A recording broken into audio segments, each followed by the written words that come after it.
Single or being married? Which one is better? Well, the answer to that question is going to be based on you. It's going to be based on you and what you want out of life and what your goals and desires are. For everybody, that's different. Some people, their goal is to have a family. It's to have children. It's to go on vacations together, to do things together, and just be a family unit. And that's a beautiful goal. That's a healthy goal. For some people, their goals are based around just their career and their own personal ambitions, if you want to call it, and their own personal aspirations for their vision of their life. And that is not necessarily a bad thing. What I've learned is that what the key to life is not saying this being single is the way you should be or being married is the way you should be. What you should do is seek who you are. Because as you begin to develop and define yourself, you will then have a better vision for your life. You know, in previous generations, especially in America, there was a lot of society pressure that after a certain age in your 20s, you get married, you have children, and you stay married, and that's a sign of a healthy relationship. 50th year wedding anniversary, you should be celebrated and honored, and that's the way, life should be. Why can't everybody? What's your secret?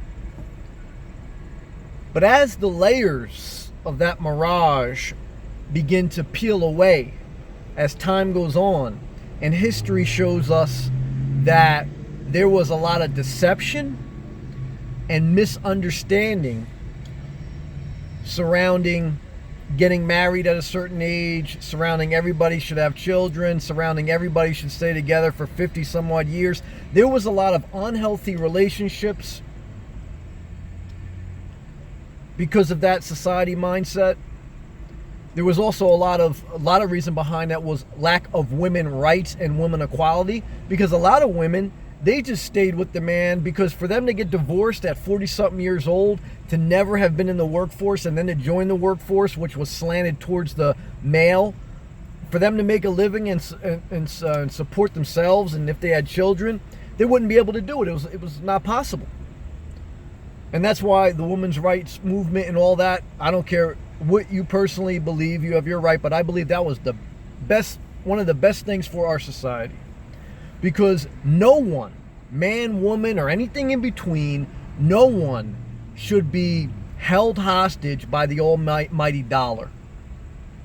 Meaning you should never have to stay in an unhealthy relationship because of the power that somebody's dollar has over your well-being. So I'm getting off track a little bit as far as just the general question, what's better, married or being single?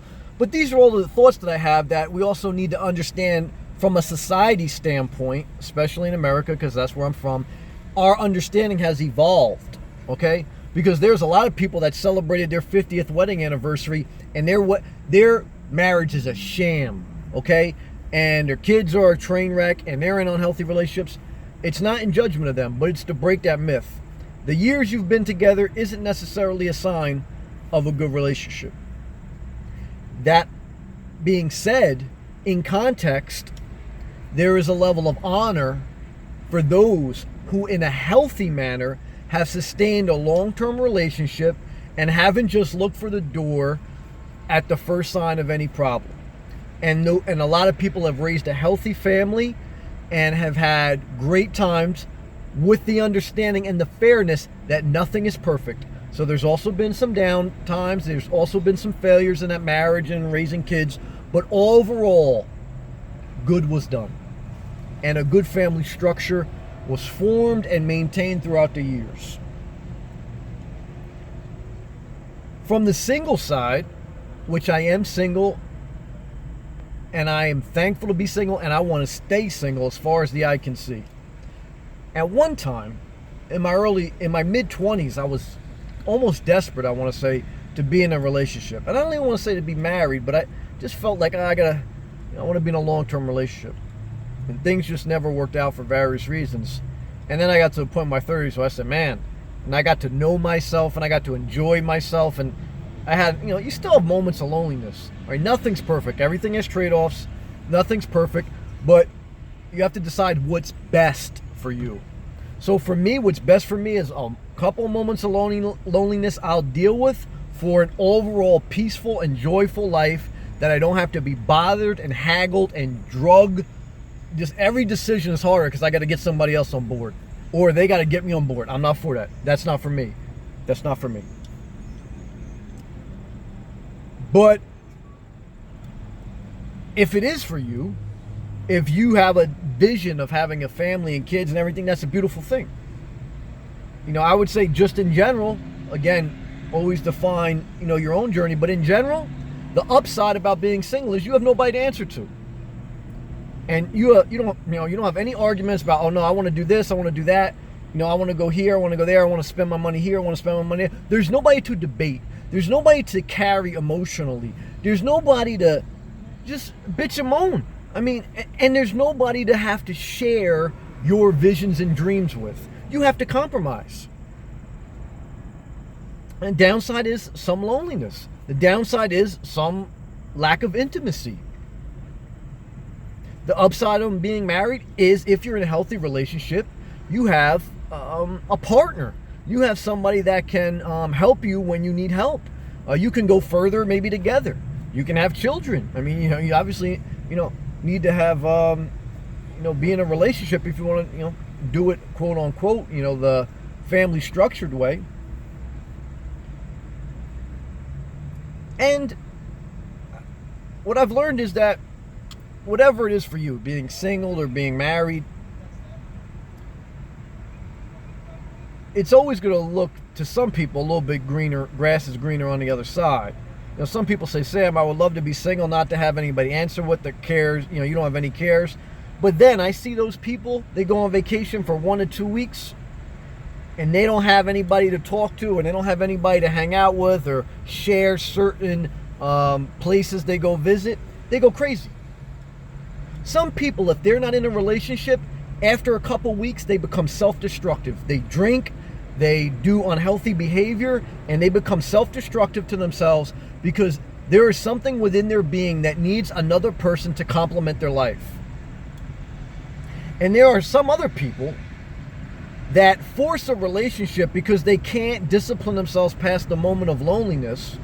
And so they force unhealthy relationships when they have the type of temperament that they need to spend the majority of their time alone. They like solitude. They don't like to be bothered. They don't like constant, questions, and they need solitude. Once in a while, they may need companionship, but it's in very small doses. Those people should stay single. Nothing is 100% either way. Okay, can't sell you a dream, but what I can encourage you on is know yourself. Know yourself. If you know the majority of the time you like to be alone and you like solitude, stay single, because it's an easier life. You'll live a happier life. You'll have a little bit of moments of sadness, but you'll push forward. If you know that if you're alone for a long period of time, you become self-destructive and you need somebody else to complement you, seek a healthy relationship with mutual interests and dreams. With the understanding you're going to have to put up with a little bit of compromise and back and forth. Both decisions have pros and cons. The best decision is what has the most pros for you. You have to learn who you are, and then you have to be you. That is how you decide on if it's better to be single or better to be married. With the understanding and the realistic mindset that nothing in this world is 100% perfect. So you are making the best decision. There is no perfect decision. But I believe if you seek inside yourself, you will find where you are supposed to be. Stay inspired.